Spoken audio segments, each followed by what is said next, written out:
Hello, and welcome back to another Voice of the Week recap. I don't have anything of interest to say this week, so let's just get cracking, shall we? This week's topic is to talk about a speaker that you admire, which must be an inspiring topic to a lot of you because we had 28 entries in total, which is a great number, and I hope that this number will continue to grow in the following week. Now, one thing that stands out to me about this week's videos is that vocabulary is extremely good, and I don't think that I can pick out just one or two videos as example for good vocabulary this week because it's a common thread across most videos. Any of the entries would be a good point of reference for you if you ever stuck on words about a speaker that you admire. If my memory serves me right, Jack Ma used to be disqualified from many universities. His energetic personality and his good learning attitude. The eminent and most inspirational entrepreneur of his generation. I could feel the flame of passion burning inside him so hard. One of the things that I can talk more about the president, he is a man of integrity. So working out the top 3 videos that I like best out of the 5 was actually quite easy. Here's my top 3. Jack Ma, I came to realize that perseverance wins the day. If you have great passion for something, just go for it. He has earned the admiration of many people for his outstanding rhetoric. Your time is limited, so don't waste it living someone else's life. But then it got really difficult to pick a winner out of these 3 ladies because they each have their own strengths and advantages. I'm gonna start with Lĩnh. You have the best pronunciation, hands He down. made Apple into a high level of brand awareness. I have seen plenty of talented speakers in the past year. You sound like you're singing. Listening to you makes me feel like I've been talking to Mary Poppins. You'll be glad if you do. Because you just sound cheerful, which is an alien concept to me, honestly. I know nothing about being cheerful, but being earnest and proper at the same time. That is to say that you hit it out of the park with your pronunciation most of the time. There are just a few cases in which you tend to swallow some of the sounds, especially when they come at the end of the words. That person is Steve Jobs. So if you can spend more time working on those, then your pronunciation will be perfect. Having said that, you missed one of the given questions. And in IELTS, especially in part 2 IELTS, it's very important that you answer all of the questions that you got. Now let's move on to how. I can see that you speak very expressively, not just with your voice, but with your face and your hand gestures as well. I was really impressed. Your vocabulary is overall really good. Just that some of the word choices don't make a lot of sense. Like you said, I can see his passion burning so hard. Burning so hard?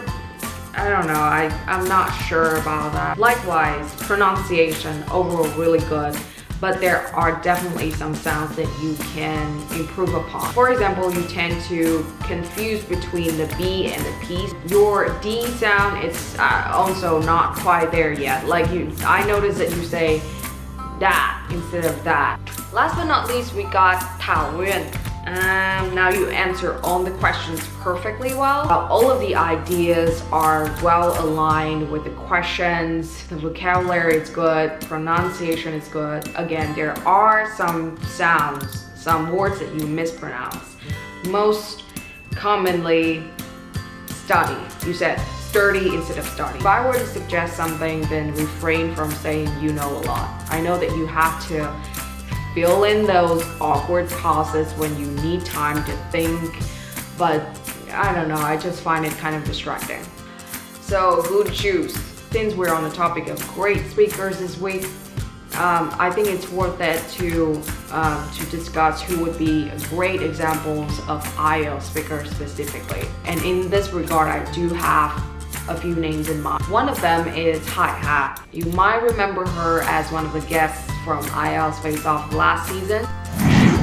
I think learning is a process. It's not a destination. Absolutely. Yeah. So what we need to do, like every one of us, is at a different position on that long journey. But all of us need to continue moving forward. I mean, she doesn't necessarily have an impressive accent or any of those glossy qualities. If you were to compare between her and the host of IELTS Face-Off, you would see the discrepancy. But that doesn't by any means to discount her English ability, because she just exudes such an enormous and impressive control over every element in her speaking. Her pronunciation, her grammar, her vocabulary, everything is on point and perfectly aligned and everything makes sense. So I'm using her as my point of reference to base my decision upon this week, and that is a very long explanation as to why I'm picking Nguyen as my winner for Voice of the Week. He continued to apply for another university, and he was finally chosen to study and pursue. Very same reason. She just has the best control out of all the contestants. And I think that it's important to remember that at the IELTS, you are scored based on very specific criteria.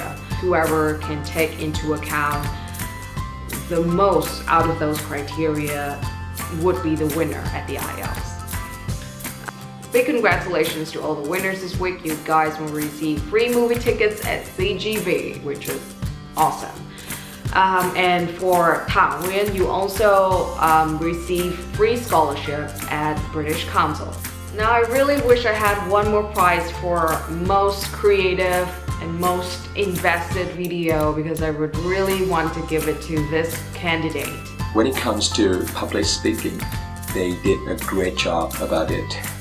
He knows exactly how to use his voice, his words, his gestures to drive the messages to the audience. Not only is he a smooth talker, he also clearly put a lot of effort into his video. I mean, just look at the setup. Look at my setup. I have an ugly ass shelf behind me, and what about him?